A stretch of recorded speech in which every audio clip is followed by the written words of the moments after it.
Your spine does more than hold you upright.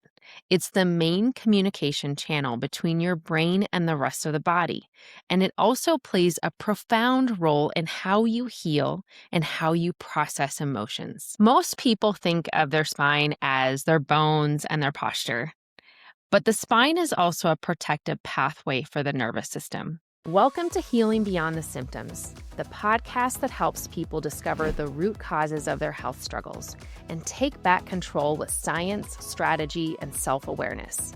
I'm Dr. Leah Hahn, a chiropractor and functional wellness doctor who believes that true healing starts beneath the surface. So let's dive in. I want you to think about it like this. Your spine houses the spinal cord, which is the main communication highway between your brain and your body. The information from your organs, tissues, cells, all of those systems receive information from the brain to function properly, and that's dependent on the healthy function of the spine. Interferences to that information can contribute to health issues, not just pain or headaches, but organ dysfunction, imbalances, symptoms, and dis-ease, lack of well-being. Physical injuries and tension and stress affect the spine, but realize that there's other components that are at play. Every single emotional experience that you have gets processed through that system, and stored patterns often show up in the spine. What I mean by that is every emotion you experience, whether it be joy, grief, fear, anger, disappointment, even peace and safety, they're all processed through your nervous system. When the nervous system perceives threat or overwhelm, the muscles around the spine often tighten as a response. It's a protective reflex. And over time, this can create patterns of tension and restriction in the spinal and fascial systems of the body. Do you ever notice how grief can make your chest cave in or collapse? Or how anxiety tightens your shoulders? Or in the opposite spectrum, confidence or joy brings your shoulders back, it opens your chest. That's emotions shaping your spine. We need to go into a little bit about how emotions get trapped in the body. So the body remembers. Muscles and fascia hold patterns of tension long before a stressor is ever gone. Stressful events are always going to be part of everyone's journey. Our experiences create our thoughts, and our thoughts create our emotions. And the body has an incredible gift of processing and storing these emotions. Emotions aren't just in your head. They have biochemical and muscular components. And when emotional energy like fear or anger or grief is when they're not fully processed or expressed, it can become stored in the body as emotional tension patterns. Research from Dr. Candace Pert, who discovered neuropeptides, or the body's molecules of emotion, showed that these emotional chemicals are present throughout the entire body, not just in the brain. In fact, there's an even higher concentration of receptors for those emotional chemicals directly around the spine. This means that your body literally feels your emotions and can hold on to them, especially in the spinal and the muscular systems. Think about it this way. Fear pulls us forward and can even cause our coccyx or our tailbone to tuck under our spine. Resignation, and when it becomes chronic resignation or a sense of resignation, can cause a twisting pattern in the spine. A sense of overwhelm or chronic overwhelm can tighten the muscles at the base of the skull. Sadness closes us down, where confidence opens us up. But our body even has ways of disconnecting from emotion. If we have tension patterns in our mid-neck, it can cause us to really decrease the amount of connection between our heart and our head, really disconnecting us from our emotions. These emotional postures live in the spine and the nervous system. And how well you can work with them and process them and take information and knowledge from them, learn from them, depends on the adaptability and the safety within the nervous system. Being in a state of safety is key for all of these experiences. Experiences in our life can give us what I like to think of as packets of information. And when we're able to digest those packets of information, acknowledge how we're feeling, feel the feeling, and apply that information, it can move. And with that movement, we gain wisdom and knowledge, the feedback of what works for us, what doesn't work for us, our boundaries. This is critical information, and it holds the keys to your healing process. When the nervous system is in a constant state of high alert, the spine reflects that through bracing, through tight and rigid and guarded muscles. It's not adaptable or able to recover as it should. When I am feeling and I'm measuring the tension in someone's spine, I can detect long-term unresolved trauma and tension in someone's spine by feeling the tension in the bones of the spine. The bones of the spine should be flexible. They should be movable. If I press on them, there should be a gentle give. But high unresolved trauma or high levels of unresolved trauma will typically feel like areas of concrete or rigidity in someone's spine. High emotional tension is often demonstrated through high active tension, meaning the muscles are really bracing as well. They're tense, they're not letting go. Increased muscle tension correlates to increased emotional tension that someone's holding.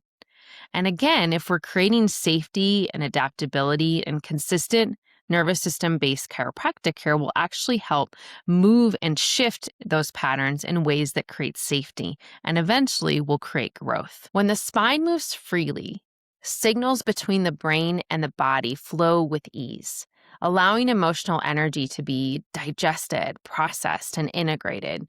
You're releasing the old emotional patterning.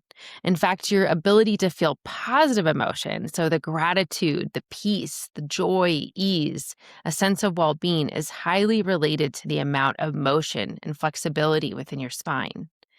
In network care, we actually work to reorganize the nervous system. And this means that we work to give the brain and the body access to new ways of being, forming new neurological patterning. So there's increased awareness and adaptability. This, again, is key in being able to process emotions and release them. There's another aspect to this. When we help to create new movement patterns and increase coherence in the spine, we're actually creating safety. This allows suppressed emotions to surface and to release. Many people will report spontaneous feelings of relief or tears or laughter or a sense of deep calm and well-being after care. And this is the nervous system starting to unwind that stored emotional charge. It doesn't have to be dramatic. It doesn't have to be forced. It's natural once the body is able to truly move into a state of safety. As a practitioner, I see this over and over again each day. I see this as a sign of incredible progress when someone's able to release emotion, be able to identify or feel the emotion, and be able to connect to it and go into a state of release. It's an incredible step of progress in the healing journey. And as the spine becomes more flexible and the nervous system more regulated, the body shifts out of defense and into connection. This state supports emotional resilience. You're more grounded, you're more present, you're more capable of experiencing emotions without being overwhelmed.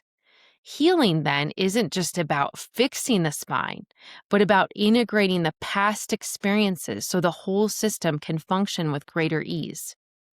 As we integrate those past experiences and the nervous system can find that stored tension when it's in a place of safety, when enough of that tension has been released, the nervous system can find new strategies, new ways of being, new ways of navigating the world. So a key point in all of this is that emotional healing sometimes it's not just about talking about it. It's about giving the body and the spine the permission to release what it's been holding. It's about, again, creating resiliency and adaptability as we're creating a new pattern for the spine. It's also about allowing you to vibrate at a different frequency. If you have stuck patterning in your system, it can create a vibrational tone that feels negative or it feels stuck or heavy. Whereas when that tension is released, we can vibrate at a level that creates peace and joy and well-being. And we're going to take a quick break. This episode of Healing Beyond the Symptoms is sponsored by Body and Balance Wellness Center in Golden, Colorado. They know that real healing isn't about chasing symptoms, it's about uncovering the root cause of stress, tension, and imbalance. Their gentle nervous system based care helps people release stored stress, reconnect to their bodies, and build resilience that lasts. If you've tried everything and still feel like something's missing, they may be the missing link. Learn more and book your consultation at bodyandbalancechiropractic.com. All right, and let's get back to the show. I want to take a moment to highlight a phase of being. So these are the patterns that we analyze and detect in network care. And they give us so much insight into emotional patterning and really start to demonstrate that connection between the mind and the body. As I describe it, I want you to think about your own body, and I want you to think about your own thought patterns and emotional patterns as well. So I wanted to describe a C1 tension pattern. So we would find this pattern when we're analyzing the spine. We might do that through um, EMGs, through thermography testing of the spine. We might also look at x-rays, but we get a lot of data. And we also take into consideration what you're telling us, how you've interpreted different stressors in your life. We're going to look at that as well as analyze your system when you're on a chiropractic table. So you're lying fully clothed. We're feeling along the spine. We're feeling the tissues surrounding the spine, as well as how the vertebrae are moving. We're looking maybe at your leg length and your heel tension. We're putting all of this information together. A C1 pattern will have very distinct physical traits, but what it will feel like to the individual that's experiencing it, they might have some physical symptoms like headaches, some immune system deficiencies, they might have allergies, they might just feel tension at the very base of their skull that maybe feels chronic. The emotional patterning that goes with this is a sense of overwhelm, kind of the continuous thought pattern of how will everything get done? How will everything unfold? This constant state of dis-ease and anxiety. So, as we start to work on that, my first goal is to release tension. We want to release the tension so, again, there can be more safety at that C1 level. What someone will notice as we start to move into that state of safety is they feel so much more of a sense of well-being and peace within their body. Over time, though, as we create adaptability and resiliency within the spine, they start to notice that they have so much more confidence in that things will work out. Things are unfolding as they should be. So when I talk about mind-body connection, I'm looking at the emotional pieces of it. I'm looking at how the body has interpreted different stressors or traumas, but then how we're going to change that so that it can be a totally different experience for that individual on a physical and emotional level. I want to give you an example of a client who had a major C1 issue when she first started to see us. So she actually saw us because she had a foot injury that wouldn't heal, and she had had multiple surgeries. And she was really concerned about her body's lack of healing potential. She was in her 30s. She thought, I should not be aging at a place where my body can't actually take care of this. When we dug a little bit deeper into her health history, though, we found definite areas of unresolved long-term trauma. But we also noticed that she had headaches every week that she didn't really think were a big deal. But we thought, okay, this isn't normal, though, to have headaches. And she had severe allergy issues. When we got to know her, we realized how sensitive her system was. She was a person who took in everything in her surroundings, and it created a high degree of stress in terms of her sense of well-being and her sense of peace within our world. She noticed that it was very easy for her to become emotionally dysregulated. So she would move into a state of tears very quickly, or she would go from 0 to 50 in terms of anger and then 0 to 100 in terms of sadness. So her emotions were consistently shifting throughout the day, but it made her feel very inconsistent in terms of how she showed up in the world. As we started to work with her spine, the first things that started to clear up, headaches, then allergies improved. After a couple months, she was able to walk normally, so her foot was healing. But the long-term result is that she feels so much more in charge of her sense of well-being and her emotions. So she can navigate the world with ease. She feels like she can show up in her career, with friends, with family in an entirely different way. And that's that adaptability and resiliency that we're looking to create. I want to give you some ways to support emotional healing through the spine. I've got some strategies that I'm going to list out that I think can be really helpful to start to integrate into your routine. One is I want you to actually become aware of your posture. So, not just in other people saying, oh, you look like you're like maybe slumped forward or hunched forward in the shoulders. Instead, I want you to think, how do I actually feel in my body? Are my shoulders back? Are they coming forward? Am I wearing my shoulders as earrings? What am I doing right now? Where is my pelvis? Do I always have one foot turned outwards? But start to think of not just how you're standing, but feel how you are standing. I want you to become aware of your body's posture. The next thing I want you to think about is gentle movement on a daily basis. It's so important to get movement. Movement is incredibly grounding to the nervous system. And if you don't feel up for a really intense workout, that's okay. But I would love for you to get on a walk or combine some stretching and some yoga movements, maybe some Pilates. But I want you to find some ways that your spine can create movement throughout the day and create movement within your body. I want you to try to choose a book instead of strict screen time. It doesn't have to be a book for educational purposes. It can just be something that you may enjoy reading. Reading is an incredible way to ground the nervous system and can be so much more therapeutic than screen time. So try it, just 20 minutes with a book instead of 20 minutes with Netflix. The next thing I want you to think about is maybe an Epsom salt bath during your week.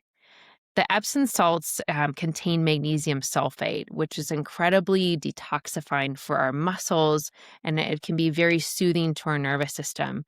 Maybe you add a couple drops of your favorite essential oil into the bath, but you create this really nice unwinding time for your nervous system. Think of breath and connection throughout the day. Deep belly breathing, really in through the nose, out through the mouth breathing with a longer exhale. And combine that by putting your hands on your belly to really create that sense of peace and connection. Can make a big difference in terms of regulating your nervous system throughout the day. I'd love for you to create a list of activities that could bring you joy. Choose one thing, and maybe it needs to be one thing once a week to start with. But I would love for that to become one thing that you do every couple days, eventually one thing that you do every single day. Maybe you spend a couple hours every day doing something you love, depending on your schedule. But I would love for you to start to even just think about what would bring me joy and how can I incorporate more of that into my week. Explore network spinal care. Realize that network care creates gentle touches along the spine that help to reorganize tension and create new patterns of being, opening space for emotional release. This is an incredibly effective way for people dealing with trauma, chronic stress, overwhelm, also health issues. It can make a huge difference in terms of your health and your well-being. I'm going to go through a few tactical takeaways. The spine isn't just structural, it's emotional, and it houses the nervous system. Emotions shape posture, breath, and muscle tone, and can stay stuck until they're released. Gentle spinal care creates safety for the body to release stored emotions and reclaim resilience. Thank you for joining me today on Healing Beyond the Symptoms. If you've ever felt like your emotions were stuck inside your body, I hope this episode showed you how your spine is part of the story and part of the solution. You can begin your own healing journey by booking a consultation at bodyandbalancechiropractic.com. And for daily tools and reminders, follow me on Instagram at Body and Balance Wellness Center. Until next time, breathe deep, stand tall, and let your spine support not just your body, but your healing. Thanks again for joining me today on Healing Beyond the Symptoms. If you've been curious about Network Spinal, or if you've tried everything else and still feel stuck, I want you to know this. Your body is not broken. It's patterned, and those patterns can change. If you're ready to experience how gentle care can lead to profound transformation, I'd love to invite you to book a wellness consultation at bodyandbalancechiropractic.com. Together, we'll look at what your body needs to finally release, reset, and thrive. Until next time, breathe deep, trust your body, and remember, gentle can be powerful.